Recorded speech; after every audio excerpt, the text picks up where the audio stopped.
We're here today. Obviously, everyone knows that the FBI has released their statement indicating that they don't plan on filing any charges after investigating Shanquella's case. So we're here today. We're disappointed, but we're not deterred. It's not something that's necessarily unexpected in the sense that black and brown people always have to carve their own path to justice. Today, just sitting in the meeting with the family, listening to what we were being advised and listening to what the so-called investigation was revealing, I thought back to Miss Wanda, Ahmaud's mother, who had to take her case to the state attorney's office and had to beg for charges to be pressed in the death of her son. And I remembered Sandra Bland's mother, who had to do the same thing when they told us all that an investigation revealed that her cause of death was suicide.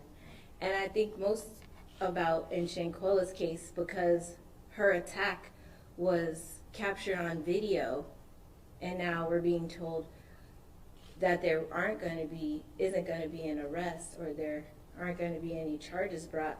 It reminds me of George Floyd and how we were told that while we were watching with our own eyes Derek Chauvin putting his knee on his neck for 8 minutes and 46 seconds, we were being told that he was having a heart attack and that he was suffering from a drug overdose. So while we're here disappointed, we're not deterred.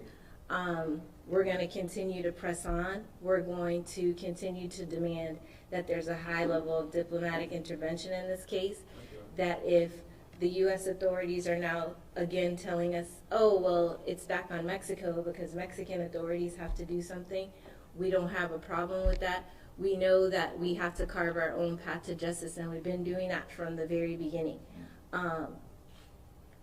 Mrs. Robinson has demonstrated tremendous strength, and I talk about it all the time, as well as Quilla, her sister, having to bury a child, grieve for a child, get through all of that stuff, and then fight for justice for your child at the same time. And then being advised today, well, despite there being a video showing a vicious and brutal attack of your child while she's naked and obviously not fighting back, that there is nothing that can be done in terms of charges being filed by the FBI, that you have to seek your redress and your justice somewhere else. And that's fine. Mrs. Robinson, again, is obviously disappointed, as is all the family.